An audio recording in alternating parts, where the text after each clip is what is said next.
Bonjour à tous, bienvenue à ce premier exemple de problème d'optimisation. Alors, comme on a dit, la première étape, c'est toujours de bien lire le problème. Fait qu'on commence par le lire une première fois pour savoir de quoi on parle.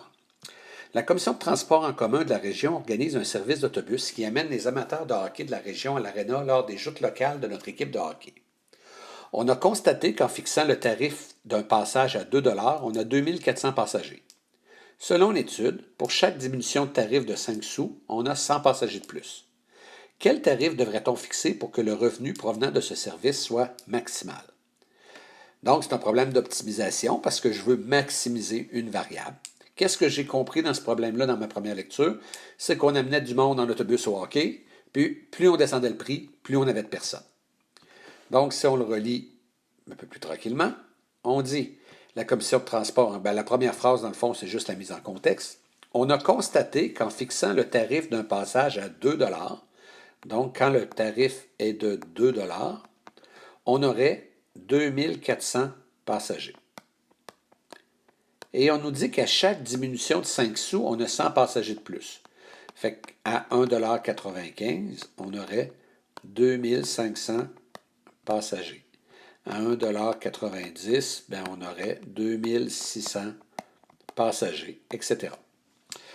Je vais essayer de trouver une forme générale pour tout ça. Donc, j'ai besoin d'introduire une variable. Supposons que je dis que ma variable x, c'est le nombre de diminutions de 5 sous. Nombre de diminutions de 5 sous du billet.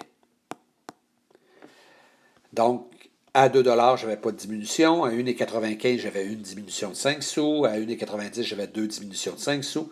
Donc, je peux dire de façon générale que le prix va être de 2 moins 5 sous fois x.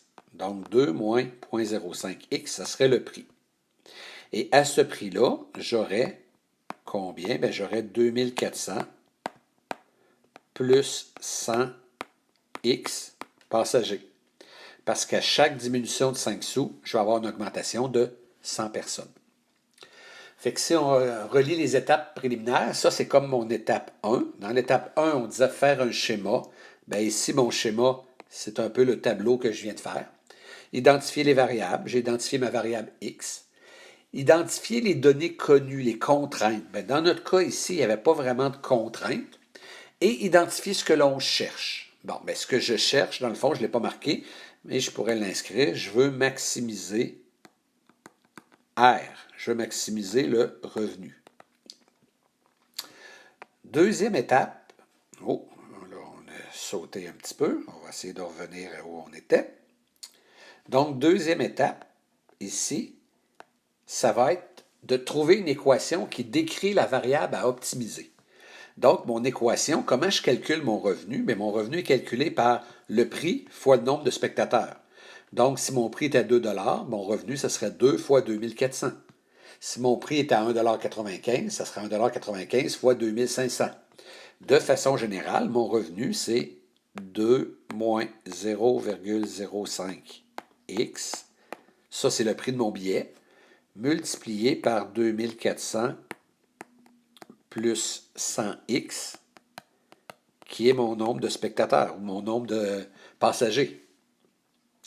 Donc, c'est ma fonction optimisée, c'est l'étape 2. L'étape 3, on me dit exprimer la variable à optimiser en fonction d'une seule autre variable. Ma variable optimisée ici, c'est R, et elle est exprimée déjà avec une seule autre variable avec X.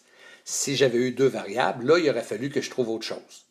Mais comme c'est déjà fait, on me dit trouver le max ou le min à l'aide de la dérivée première. Donc, je dois dériver. La différence avec les taux liés, c'est que les taux liés, je cherchais un taux, souvent je dérivais par rapport à t ou par rapport à une autre variable. Mais si je dérive tout simplement, je peux dériver par rapport à x. Donc, x, sa dérivée, ça va être simplement 1. Avant de dériver ça, là, je pourrais le dériver directement en faisant un prime, pas prime, plus pas prime, prime. Mais ça serait peut-être plus facile que j'effectue ma multiplication. Donc, si j'effectue ma multiplication, 2 fois 2400, ça fait 4800. 2 fois 100x, ça fait plus 200x. 0.05x fois 2400, ça va me donner 120x, donc moins 120x. Et puis, moins 0.05 fois 100, 0.05 fois 100, ça me donne 5. Donc, 5 fois x2, donc moins 5x2. Tout ça, je dois le dériver.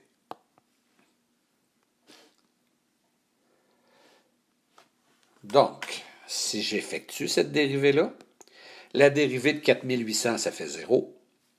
200x moins 120x, ça fait 80x. 80x, quand je le dérive, ça fait 80. Moins 5x2, quand je le dérive, ça fait moins 10x. Donc, ma dérivée, c'est 80 moins 10x. On dit maintenant qu'il faut trouver le max ou le min. Donc, il faut que je trouve les valeurs critiques de cette dérivée-là. La valeur critique de cette dérivée-là, c'est quand est-ce que cette dérivée-là va être égale à 0. Donc, quand est-ce que 80 moins 10x va être égal à 0? Je peux envoyer le 10x de l'autre côté. Quand est-ce que 10x va être égal à 80? C'est quand x va être égal à 8. Et la dernière étape de l'étape calcul, on me dit vérifier si c'est bien un maximum ou un minimum. Cette étape-là est super importante de vérifier parce que si je cherche un max puis je trouve un min, c'est absolument pas ça que je voulais avoir. Donc, il faut que je vérifie si 8 est un maximum. Parce que c'est un maximum que je cherche. Deux façons qu'on peut vérifier ça. La première, c'est celle qu'on a déjà vue. Si on fait un petit peu comme notre tableau des signes, avec notre valeur critique à 8, puis on regarde les signes pour la dérivée, bien là, j'ai écrit f' de x, c'est pas tout à fait correct, puisque c'était r'. Donc, c'est r' qu'on a ici. Fait que si j'essaye une valeur plus petite que 8, mettons que j'essaye 0 dans ma dérivée, 80 moins 0, ça fait du positif. À 8, c'était ma valeur critique, ça valait 0. Puis si j'essaie une valeur plus grande que 8, mettons que j'essaie 10, 80 moins 10 fois 10, 80 moins 100, ça me fait du négatif. C'est donc croissant, décroissant. J'ai bien un maximum. L'autre façon de faire, c'est quelque chose qu'on n'avait pas vraiment vu, mais je vais calculer ma dérivée seconde. Ici, ma dérivée seconde est super facile à calculer. R''. Donc, la dérivée de 80 moins 10x, ça me fait moins 10. Comme moins 10, c'est du négatif, ça veut dire que ma courbe, elle est concave vers le bas. Bien, si ma courbe est concave vers le bas, j'ai bien un maximum. Si ma courbe était concave vers le haut, j'aurais un minimum. Je ne vous obligerai jamais une des deux méthodes. Prenez bien celle que vous voulez. Donc, on peut faire le petit tableau avec la dérivée première ou on peut regarder le signe de la dérivée seconde. Les deux fonctionnent. Mais je viens bien de prouver que j'ai un maximum. Dernière étape, bien répondre à la question.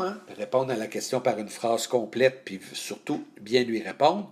On dit quel tarif devrait-on fixer pour que le revenu soit maximal? Fait que le tarif, c'est le prix du billet. Le prix du billet, c'était 2 $ moins 0.05x. Et là, on vient de trouver que notre maximum, c'est quand x est égal à 8. Donc, mon prix du billet, ça se trouve bien à être 2 moins 0,05 fois 8. Ça veut dire que 0,05 fois 8, c'est 40 sous. Donc, ça veut dire que le prix du billet, c'est 1,60 $. Donc, la phrase, pour répondre à ma question, je ne l'écris pas ici parce que vous voyez que j'écris très mal, mais je vous l'ai dit. Quel tarif devrait-on fixer pour que le revenu provenant de ce service soit maximal? Donc, pour obtenir un revenu maximal, on devrait fixer le tarif à 1,60 $. L'étape que parfois on oublie dans ce genre de problème, c'est vraiment de vérifier que j'ai bien obtenu l'extrémum que je cherchais, que si je veux un min, j'ai un min, que si je veux un max, j'ai un max. Ça, des fois, on est porté à l'oublier. Fait que pour le restant, j'ai schématisé, j'ai sorti mes données, j'ai exprimé ma fonction optimisée, elle avait une seule variable, je l'ai dérivée, trouvé mes valeurs critiques, vérifier que c'est le bon extrémum et répondre à la question. Ce problème-là était simple dans le sens qu'il y avait tout de suite rien qu'une variable dans ma fonction optimisée.